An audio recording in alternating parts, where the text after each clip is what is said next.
rapport avec l'affaire Manidem, Anissé Kane, Dieudonné Yebga et notamment la vidéo.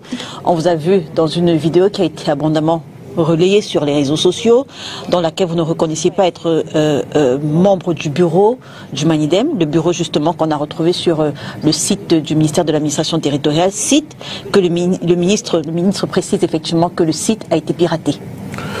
Bon, par rapport à cette information sur la palissade, tous les événements qui ont concouru à ce que les informations remontent à la surface sont assez cohérentes et personne ne peut le dédire. C'est pour ça que ce à quoi on a assisté, c'est un gangstérisme d'État. Il faut le dire sans embâche. On ne peut pas avoir des charges au sommet de l'État et on se permet de falsifier des documents. Non, le ministre a précisé que le site, il a fait tout un communiqué pour préciser que le site avait été piraté. Bon, moi je veux dire que le site peut m'avoir été piraté, mais bien après, je vous dis quand même la personne qui a dit avoir fait ce travail, qui est M. Dieudonné Yebga, qui était mon président au sein du parti. J'étais son secrétaire général. Nous avons été élus, comme je l'ai surabondamment dit, en 2015. Cela ne souffre d'aucune contestation. Parce que lorsque le camarade Abanda meurt en 2014, on a un souci de continuité au sein du parti. Il a su dans l'intérim de 2014 à Abanda meurt, je crois, en janvier. Et toute l'année, Yebga est président intérimaire du Manidem. Sauf que maintenant, il y aura donc un congrès en 2015 qui va l'élire comme président. Il va m'élire comme secrétaire général. Nous allons travailler pour le parti jusqu'à ce qu'il y ait des soucis en interne, parce que justement le Manidem n'est pas une formation politique qui est comme certaines, il y a une nomenclature où le président est le tout-puissant. Toutes les décisions du parti sont en collégialité, se prennent en collégialité. Donc on applique ce qu'on appelle le centralisme démocratique. Face à cela, donc, les camarades estimaient que Dieudonné Yebga ne cadre pas avec le fonctionnement du parti. Le président n'est pas celui qui commande. Le président est celui qui, je veux dire, est au service de ses camarades. Face à cela, donc, il n'y avait plus possibilité de le laisser à la tête du parti. Un congrès a donc été convoqué. J'étais avec lui. J'ai même contribué à ce qu'on conteste ce congrès. Mais dès lors qu'on a été débouté, je lui ai dit que si on a été débouté, c'est que nous faisons. Les autres membres sont plus nombreux. Il y avait plus de 3/3 des camarades qui avaient opté qu'il faut un congrès. Et nous, on a été déboutés. J'étais mis en minorité avec Yebga. Quand vous entendez que mon nom, il faut bien comprendre. J'étais avec Yebga, on a été mis en minorité. Et a été mis en minorité, on a fait une procédure au tribunal ici à Douala, où le juge a estimé qu'on n'avait plus qualité au vu du fait que la majorité des membres ont voté contre nous. Alors, moi, je me suis aligné face à cette décision, je me suis plié, sauf que je n'ai pas mis le parti en difficulté. Lorsque maintenant les autres sont montés sur les plateaux de télévision, sont allés dans tous les plateaux ici à Douala ou à Yaoundé, ils ont commencé à tirer sur le parti. Lors du congrès, les camarades ont estimé que tous ceux qui ont eu un comportement anti-parti devront être exclus. Yebga a donc été exclu. Dikoumen Bonjo a été exclu. Nanga Guillaume a été exclu. Et je crois qu'il y a nos camarades qui m'échappent. Donc ils ont voté 4 camarades qui ont été exclus. Le 5e, c'était moi. Nous étions restés 5 nous nous opposions aux autres. Alors moi, j'avais pris du recul, je suis resté dans le comportement du respect des statuts du parti. Et les camarades estimaient que on n'a pas mis le parti en difficulté. On ne peut pas l'exclure. Je ne serai donc pas exclu et je reviens dans mon parti. Mais eux, ils ont été exclus. C'est pour ça que lorsque justement dans cette information remonte à la surface, je veux comprendre. J'ai appelé Yebga pour lui dire mais il s'agit de quoi? Il m'a dit que ces gens sont venus me voir et moi j'ai compris donc qu'il avait pris une posture. Sauf que nous on ne peut pas la tester. Vous dites que c'est ce qu'il vous a dit. Bon, vous ne pouvez pas la tester, mais je veux donc dire que c'est pour ça que je fais donc la sortie que je fais le 24 juillet. Je fais une vidéo pour dénoncer justement le tripatouillage et tous les mécanismes qui sont mis en branle avec un seul objectif, détruire la candidature du camarade Maurice Kamto à l'élection présidentielle. Vous voyez que le cheminement a été méthodique et ils sont arrivés à leur fin, qui consistait justement à ce que Yebga devienne un candidat qui n'avait ni titre ni qualité pour agir en quelconque au nom du Manidem.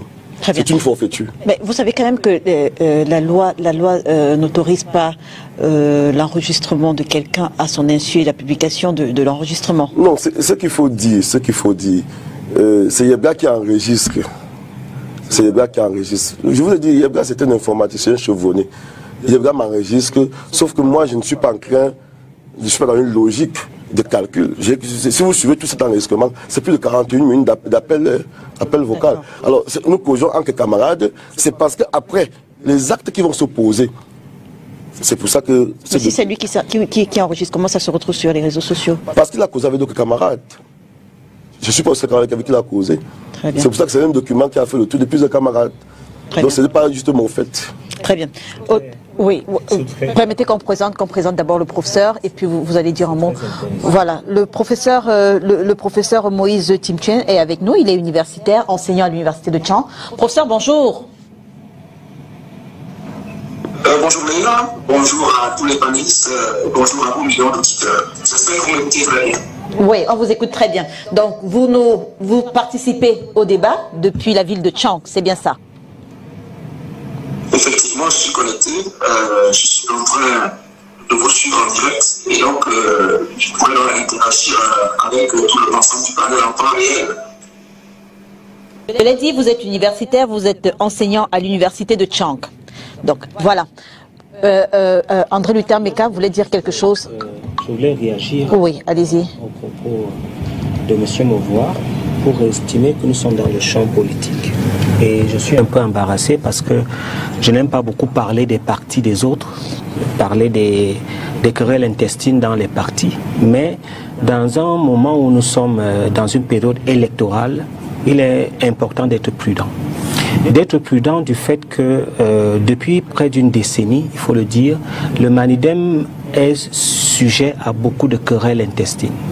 J'ai connu l'épisode de Mbandakani, j'ai connu aussi l'épisode de M. Yebga, et je voudrais dire que ce sont beaucoup de militants du Manidem, je dois l'avouer, sont des amis qui me sont très proches, parce que M. Charles Fongan a été mon formateur journaliste à SIFIA, Agence internationale, et le professeur Samen Bongo a été mon enseignant de sociologie jusqu'en 2A.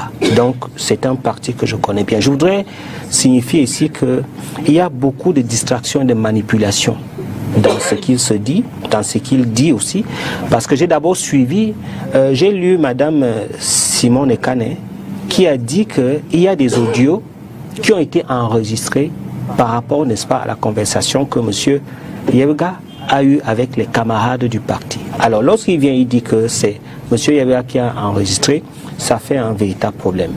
La deuxième incohérence que je trouve, c'est que ils étaient dans un combat, notamment avec, n'est-ce pas... Mais je rappelle également que M. Yebga ne lui a pas porté plainte. Donc, non, c'est la camaraderie du parti. Ils ont quand même un certain nombre de convenances et d'élégances dans leur parti que j'apprécie même d'ailleurs. La deuxième des choses, c'est qu'il dit qu'il a sensibilisé.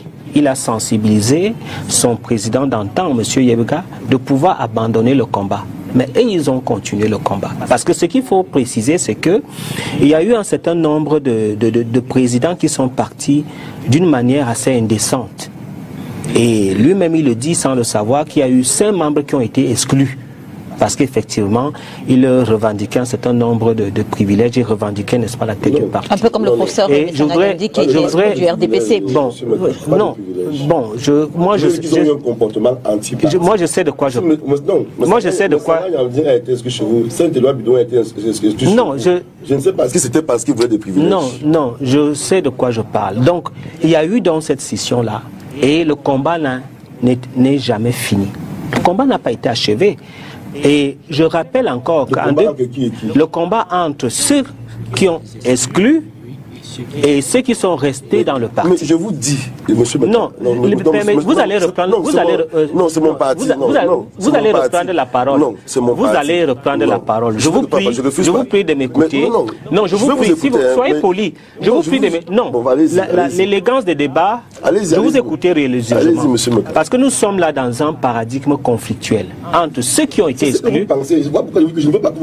Mais vous l'avez dit vous-même. Vous l'avez dit vous-même. Ne ramenez pas quelqu'un qui est exclu du parti au centre d'une affaire vous l'avez dit vous-même que vous avez voulu, n'est-ce pas, vous imposer et tu as sensibilisé le président en lui disant de laisser tomber, nous avons été mis en minorité. On appelle ça, mais c'est ce qu'on appelle en politique un champ conflictuel. Non, c'est pas conflictuel. Je voudrais également, en minorité, c'est que la majorité a gagné. Je voudrais également dire qu'il y a une manipulation qui voudrait démontrer que le fait que M. Yebga s'investisse à la tête, n'est-ce pas, de l'investiture du Manidem est du fait du RDPC du pouvoir. C'est archi faux. Madame Léla, je voudrais vous informer qu'il y a des batailles, j'allais dire meurtrières dans l'opposition que vous voyez là. Il y a des batailles de clans, il y a les batailles de privilèges, il y a les batailles de pouvoir dans l'opposition. Moi j'admire le fait qu'ils camouflent cela et que les journalistes que vous êtes, vous camouflez cela, mais nous sommes informés de ces batailles. Monsieur Mbandakane est parti du Manidem comment? Monsieur Mbandakane est parti du Manidem comment?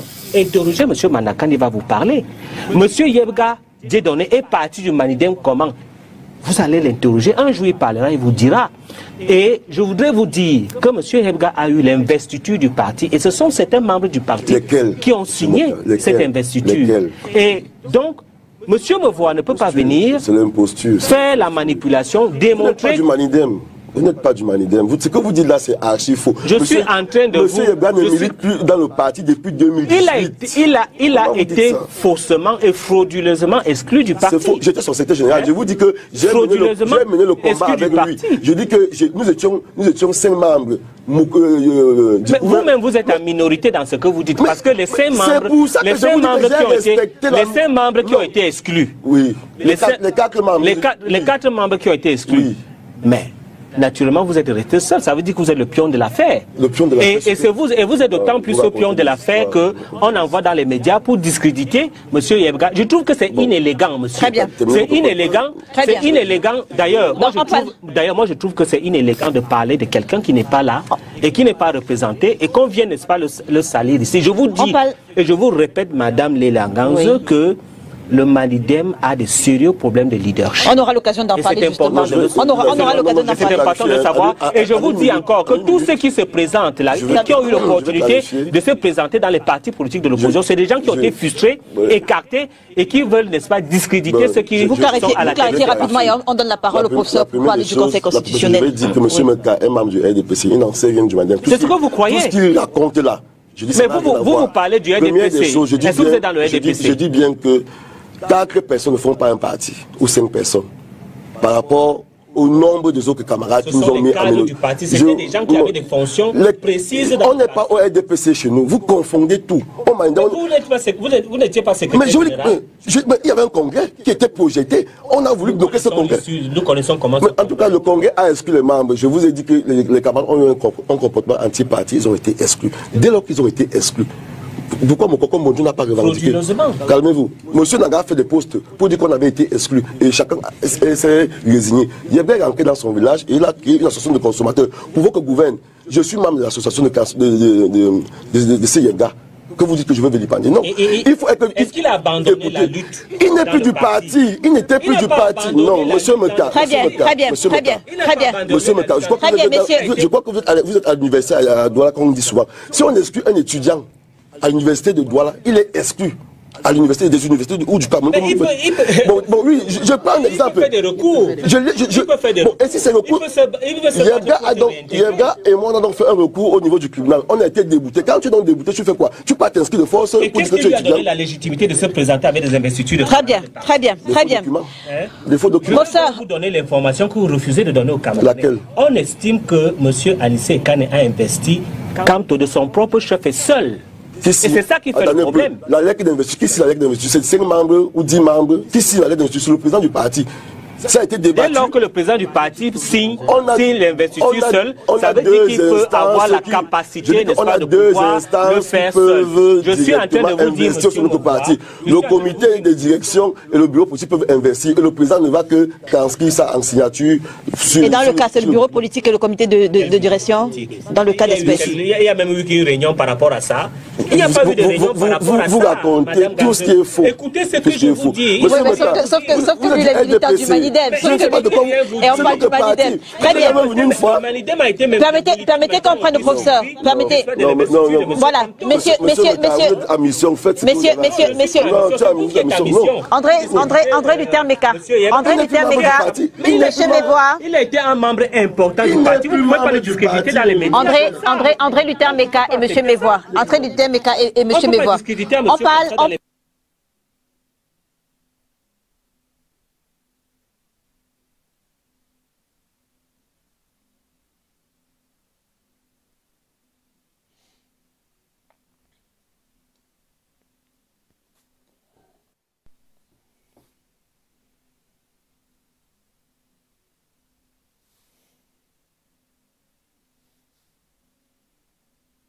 Nos 35 recours introduits, 34 rejetés. On a l'impression que le Conseil constitutionnel a été très rigide, a eu la main très lourde. Le contentieux a rapidement été vidé. Pensez-vous justement, professeur, que le Conseil constitutionnel soit allé au fond des dossiers? Non, là, je dois vous dire que il y a du bruit en fond là. J'espère qu'on m'écoute. Il y a du bruit en fond. Parce que tout petit peu de votre poste récepteur, de votre télévision. Moi, je suis complètement isolé de tout le monde. Je n'ai que mon téléphone avec moi pour être connecté. Alors, est-ce que ça va maintenant? Allô? Je vous entends, allez-y. D'accord, donc je dois vous répondre en vous disant que j'ai été présent au Conseil constitutionnel. Et donc, j'ai suivi les débats en direct. J'étais d'ailleurs assis au premier banc, donc juste à côté des autres hommes politiques qui étaient M. Bandakani, Abdourahmane Amidou, le professeur Maurice Kanto. Donc, je ne vais pas simplement analyser la chose de ce que j'ai entendu les autres dire.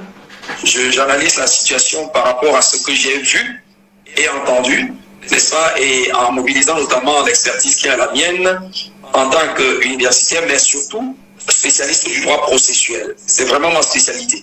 Même s'il m'est arrivé de temps en temps, n'est-ce pas, de me mêler au débat relatif au droit constitutionnel. Ma spécialité en tant qu'universitaire, c'est celle de processualiste. C'est le droit processuel qui a été qui a fait l'objet de ma leçon de spécialité dans le cadre du concours d'agrégation. Alors, pour ce que j'ai vu, je crois que nous avons eu droit à tout, sauf à une véritable activité judiciaire. Parce que quel que soit le domaine dans lequel on se trouve, que ce soit dans le cadre de la procédure judiciaire, pénale, administrative ou constitutionnelle et même électorale, je crois que la finalité de toute activité judiciaire, c'est de parvenir à la manifestation de la vérité, n'est-ce pas, pour en tirer les conséquences qui en découlent normalement. Or, ce à quoi nous avons assisté à Yaoundé, c'était tout sauf de la justice, parce que devant des situations identiques, on a vu le Conseil constitutionnel avoir des postures complètement différentes. N'est-ce pas, dans l'un, on accepte d'examiner les textes de base du parti. Dans l'autre, on refuse systématiquement, n'est-ce pas, de procéder à la même opération. Et dans tous les cas, vous avez bien vu que le caractère public des audiences du Conseil constitutionnel a été complètement mis entre parenthèses. Et nous apprenons, n'est-ce pas, qu'aujourd'hui, il y a encore une cinquantaine de compatriotes qui sont en garde à vue administrative du seul fait d'avoir manifesté l'intention de vivre, comme la loi le permet, l'audience qui se tenait au Palais des Congrès. Donc vous comprenez que déjà sur le plan de l'environnement même des audiences, que dans la conduite des sessions, nous avons eu droit à tout sauf à une véritable activité judiciaire où la finalité était celle de rechercher la manifestation de la vérité pour en tirer les conséquences, n'est-ce pas, que les textes prévoient. Deux questions, professeur. Professeur, deux questions.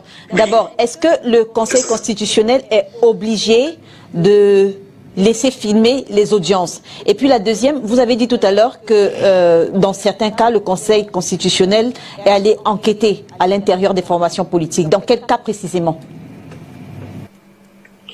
Bon, alors, par rapport à l'obligation, non. Bon, c'est vrai, il est dit que la police de l'audience est assurée par le chef de la juridiction.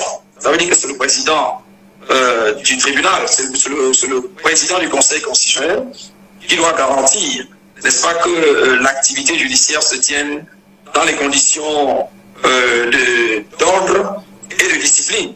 Mais en fait, il ne peut exercer son pouvoir que dans la mesure compatible avec les provisions légales. Or, si la loi a bien voulu que les autres audiences du Conseil constitutionnel se tiennent dans les conditions de confidentialité et que la dérogation soit spécialement apportée en matière électorale et référendaire, ben cela veut bien dire que cette disposition légale s'impose aussi au président du Conseil constitutionnel, qui ne peut donc pas exercer une prérogative qui lui est propre en violation de la loi. Donc à partir du moment où la loi a prévu que les audiences du Conseil constitutionnel en matière électorale et référendaire se tiennent dans les conditions de publicité, mais il va de soi que le président du Conseil constitutionnel a l'obligation de donner vie, n'est-ce pas, à cette exigence légale, qui est donc de permettre que le maximum de Camerounais possible puissent suivre les audiences aussi bien. Est-ce qu'il y a un test qui le précise? Est-ce qu'il y a un test qui le précise? Est-ce qu'il y a une loi qui le précise? Le texte n'a pas besoin de le dire. La loi dit que ces audiences-là sont publiques. C'est suffisant pour comprendre ce que ça implique. C'est pas au président du Conseil constitutionnel de redéfinir ce que c'est que la publicité. La publicité est définie par la loi. Les audiences du Conseil constitutionnel sont publiques. Ce n'est pas peuvent être publiques. Ça veut dire que tout le monde peut assister à ces audiences, mais est-ce que public, ça veut dire doivent forcément être retransmises à la télévision? Voilà, vous comprenez donc qu'il appartient non pas au président du Conseil constitutionnel d'interdire, par exemple, la diffusion, dès lors que cette diffusion n'empêche pas la tenue ordonnée, n'est-ce pas, de l'audience. La retransmission, d'ailleurs, pourrait contribuer plutôt à rendre la discussion dans la salle plus fluide, parce que cela aurait contribué à immobiliser les Camerounais à partir de leur domicile, sans qu'il ait besoin justement d'envahir la salle d'audience. Donc vous comprenez que par rapport à la mise en œuvre de la publicité, je pense qu'il n'appartenait pas au président du Conseil constitutionnel d'interdire la diffusion. Il devrait donner plutôt son onction pour que cette diffusion ait lieu, afin que justement le principe de publicité des audiences électorales, tel que prévu par la loi, puisse être réalisé. Et puis, maintenant, par rapport aux gens qui pouvaient avoir à l'intérieur, naturellement, les autorités administratives de la police étaient là pour pouvoir justement délaisser la salle du surplus de personnes qui pouvaient causer un encombrement préjudiciable à la sérénité de l'activité qui se tenait à l'intérieur. Et dans quel cas? Le caractère public de ces audiences-là aurait dû justifier même le déploiement, n'est-ce pas, des haut-parleurs pour permettre à ceux qui ne pouvaient pas être dans la salle de pouvoir suivre les débats, même à partir de l'extérieur. Donc, dans tous les cas, de mon point de vue, je crois que le fait d'avoir interdit la diffusion, n'est-ce pas, est une violation grave du droit de tous les Camerounais à pouvoir suivre les audiences électorales et référendaires du Conseil constitutionnel. Et je ne pense pas qu'il était du droit du président du Conseil constitutionnel d'interdire cette diffusion-là. Et dans quel cas, professeur? Démocratique. Et sur la deuxième question justement, dans quel cas est-ce que le Conseil constitutionnel est allé en profondeur dans les tests, dans les statuts du parti? Parce que vous avez parlé tout à l'heure... Oui. Oui, avant de vous répondre, je dois conclure pour dire que l'attitude du président du Conseil constitutionnel a permis au Conseil constitutionnel de jouer un peu les petites mains de la dictature. Parce qu'il s'agissait de museler les Camerounais, de les rendre ignorants de tout ce qui se passe, afin que justement la forfaiture à laquelle nous avons assisté puisse se faire. Maintenant, par rapport aux situations de deux poids, deux mesures dont j'ai parlé, alors vous avez vu bien que je prends seulement le cas du MP. Le cas du MP. Vous voyez, pour faire disqualifier M. Hider Zipan, mais le Conseil constitutionnel était bien obligé d'apprécier les textes internes du MP, alors que cette objection a été élevée avec beaucoup de véhémence, quand il s'agissait justement de plaider tous les autres cas supposés de pluralité d'investiture. Parce que comme je vous l'ai dit, au plan du droit, on peut parler de pluralité d'investiture que lorsque toutes les investitures ont été émises par le représentant statutaire du parti. Très bien. Nous avons suivi les autres procès. Alors les gens essaient de plaider justement le fait que certaines investitures étaient inopposables au parti. Mais ouais, sur le fondement d'une jurisprudence complètement obsolète, complètement dangereuse par rapport aux principes démocratiques et à la cohésion nationale, le Conseil constitutionnel s'est clairement déclaré incompétent, se disant inapte à pouvoir apprécier, n'est-ce pas, le respect ou non des textes internes d'un parti. Mais dans le cas de Hider Zipan, vous voyez bien que c'est le seul moyen qui a été retenu pour aboutir justement à la disqualification de ce compatriote. Merci, professeur. Monsieur Tessida, le Conseil constitutionnel. C'est un exemple et c'est suffisant. Mais il y a eu plusieurs autres cas. Le cas de l'UPC, qu'on peut confronter avec l'objection qui a été par l'argumentaire qui a été développé dans les cas RDPC et RDPC, je voulais dire, et Univers par exemple. En gros, dans le cas de RDPC et de Univers, le Conseil constitutionnel a bien eu le temps de constater que l'une des investitures n'était pas valable. Alors, sur quelle base est-ce qu'elle a pu dire que cette investiture n'était pas valable? C'est bien parce que le Conseil constitutionnel a pu faire l'effort de déterminer qui représente l'univers, qui représente le RDPC. Le même effort méritait d'être fait. Mais je pense quand même que pour le cas du RDPC, je pense quand même que pour le cas du RDPC, il a été reproché à Léon Taylor de n'avoir justement pas de lettre d'investiture. Oh non. D'accord. Le qui a été présenté par le Conseil constitutionnel a bien relevé qu'il y avait une lettre d'investiture. Et puis, Léla, puisque vous le dites, mais nous avons tous vu le tableau de présentation des 83 candidatures. J'espère que vous l'avez aussi vu.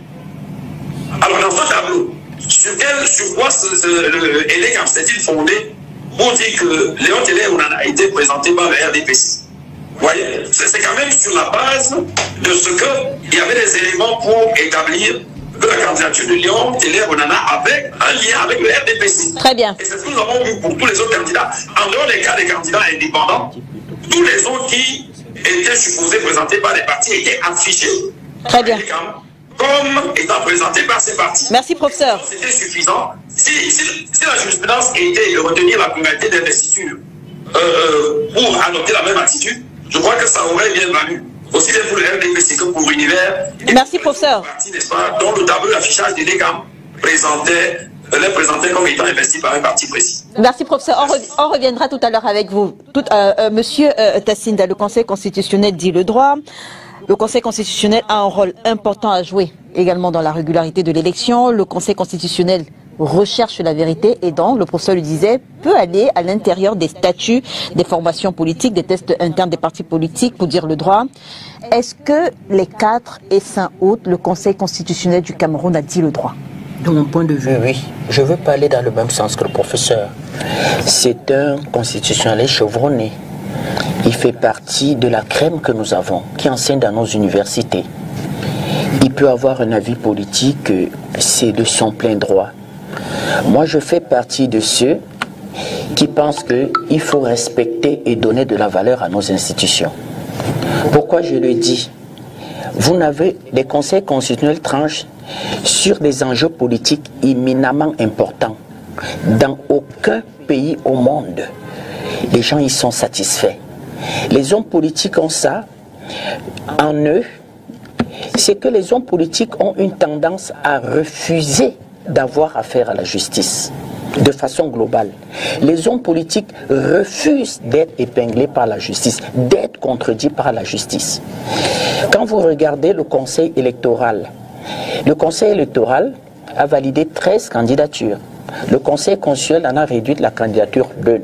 Et le Conseil constitutionnel a, en quelque sorte, validé 12 candidatures. De mon point de vue, moi, M. Tatsinda, je dis, je respecte les décisions du Conseil constitutionnel. J'ai pas la stature, j'ai pas, comment je vais dire, la qualité intellectuelle d'y entrer, mais je respecte le Conseil constitutionnel. Puisqu'avant moi, d'autres professeurs, éminents professeurs de droit l'ont dit. Autre question. À partir du moment où le Conseil constitutionnel se prononce sur des enjeux politiques importants, est-ce que les acteurs politiques ne font pas des juges constitutionnels des acteurs politiques? Parce qu'aujourd'hui, les gens, en fonction des sensibilités qu'ils ont, eh bien, ils indexent les juges du Conseil constitutionnel comme des acteurs politiques et estiment qu'ils ont pris des décisions dans le sens de certains intérêts politiques. Donc, ils jouent dans certains camps politiques. Ce sont des acteurs politiques. Mais ça se voit. Quand vous avez... Est-ce que ce n'est pas aussi en fonction de qui les nomme finalement? Non, je vous dis, c'est un cas général, c'est pour ça que la règle devrait être de respecter la décision des conseils constitutionnels. Je vous donne un cas en France. Nous sommes dans un cas en France où il y a l'élection de M. Jacques Chirac. Jacques Chirac est élu président de la République. Mais sauf qu'il a dépassé ses comptes de campagne.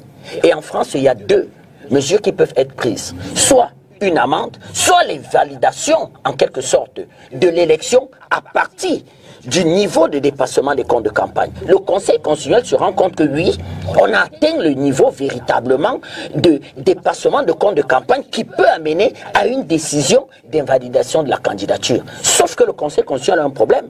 Le Conseil constitutionnel se dit aussi, ça maintenant c'est, comment je peux dire, la conscience du juge, parce que ce sont des juges. Même dans le cas pénal, de façon de nos audiences pénales, le professeur va excuser un peu mes expressions qui ne sont pas des expressions tout à fait juridiques. C'est bien que j'ai grandi dans la maison d'un juriste. Mais le juge a quand même aussi sa conscience. Et dans le cas de la France, le juge va se dire que je ne peux pas, les juges constitutionnels vont se dire, nous ne pouvons pas plonger la France véritablement dans une crise politique. Comment peut-on invalider cette candidature? Conseil constitutionnel, élection Jacques Chirac. Même chose, élection M.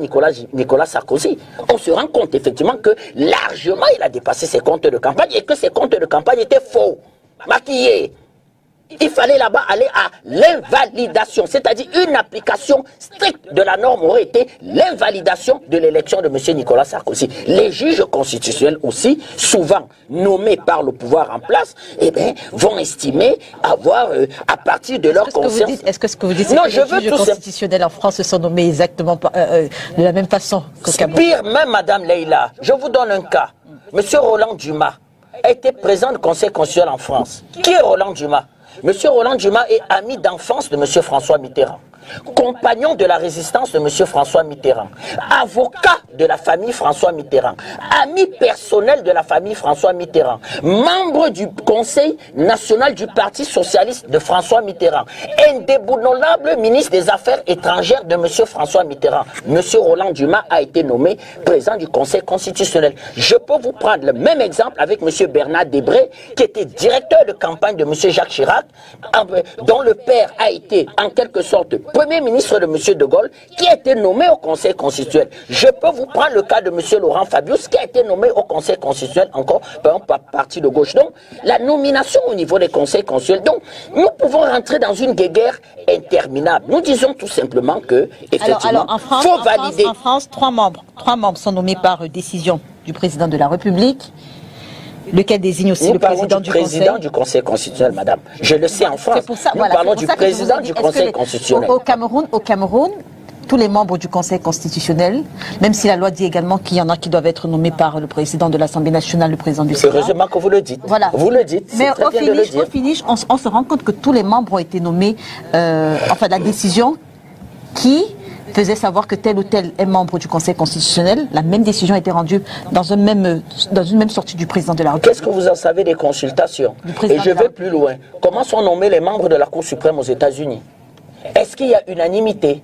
Élection présidentielle Al Gore contre George Bush. Et on sait qu'en France, il y a eu un vote au sein de l'Assemblée nationale n'est pas toujours, ou bien le président du Sénat n'est pas toujours militant du parti au pouvoir. Oui. Voilà. Oui, il y a cohabitation.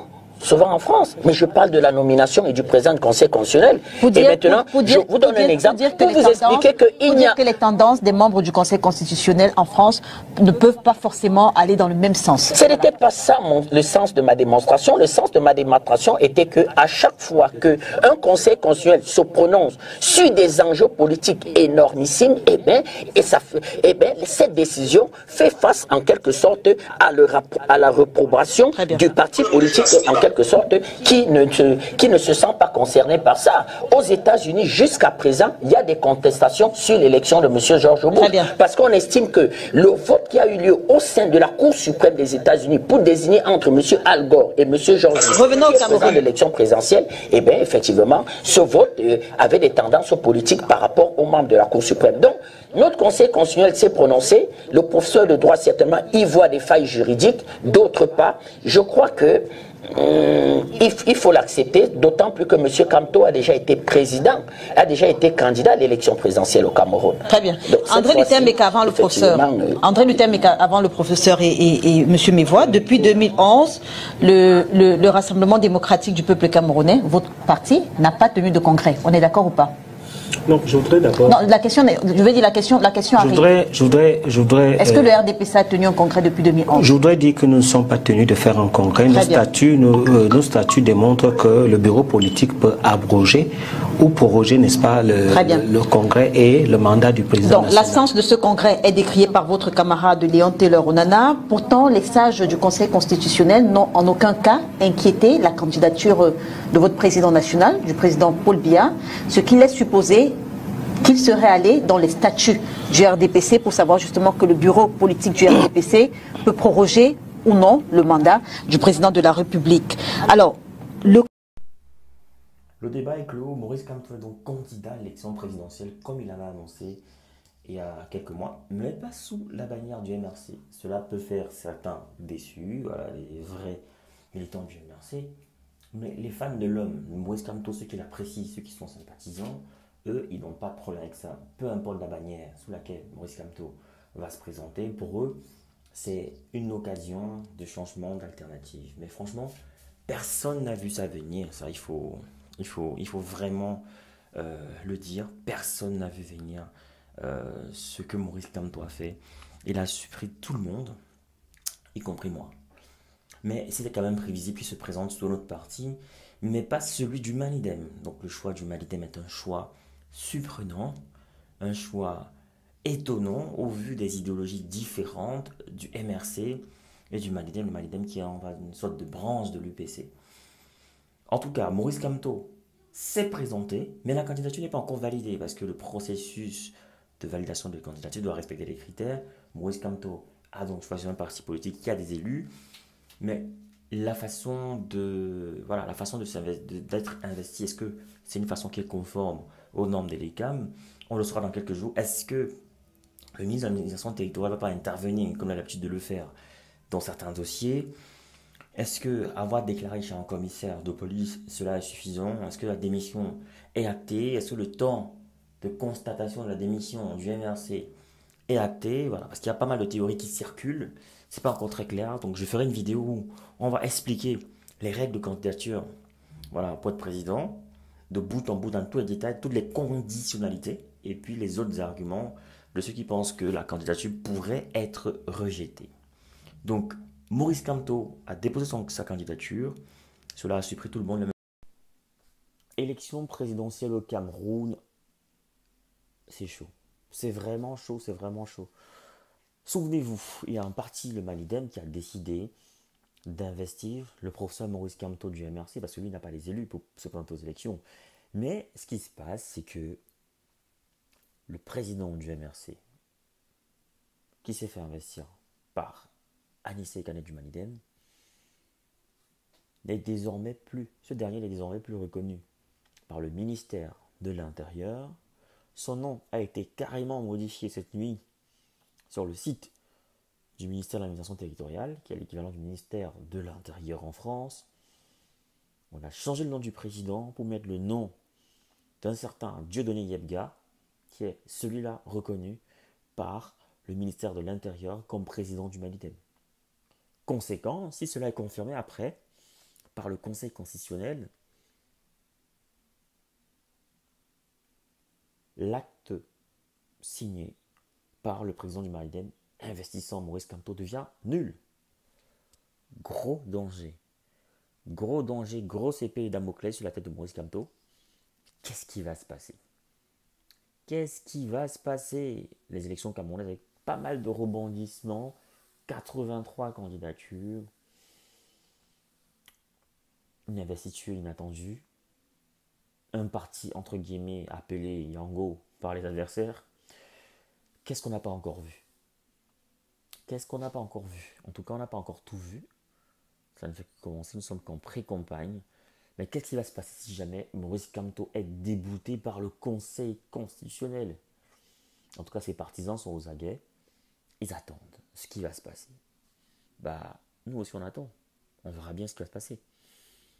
Vous voulez créer du contenu qui captive, qui informe. Vous voulez partager votre expérience, votre expertise avec le monde.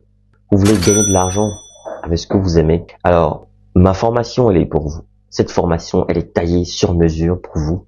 Dans cette formation, Vous allez apprendre à vous lancer dans la création de contenu, à choisir le bon format, le bon support. Dans ma formation, on apprend à trouver sa niche, on apprend à trouver sa valeur ajoutée, sa proposition unique, sa cible idéale. On apprend plein de choses dans cette formation. Dans ma formation, on apprend à trouver son rythme, on apprend à planifier son contenu, à optimiser son temps tout en restant motivé. C'est une formation accessible à tous, que vous soyez expérimenté, débutant, voilà, que vous vouliez créer du contenu audio, vidéo, écrit ou multimédia. Cette formation, elle est pour vous. Vous devez absolument l'apprendre. Alors cette formation est flexible, vous pouvez la suivre à votre rythme, selon vos disponibilités, vos besoins, vos envies. Elle ne coûte pas cher. 150 € pour tous les résidents en Occident et 75 000 francs pour tous ceux qui résident en Afrique. 75 000 francs CFA seulement. Alors qu'est-ce que tu attends? Souscris rapidement à cette formation parce que les places sont limitées à 50 places maximum et il y aura des formations chaque mois. Chaque formation dure 2 semaines minimum et 1 mois pour ceux qui ont du mal. Il y aura 2 semaines en plus de rémédiation pour essayer d'aider les autres. Alors, appelle ce numéro rapidement et surtout, écris à cet email pour souscrire à cette formation.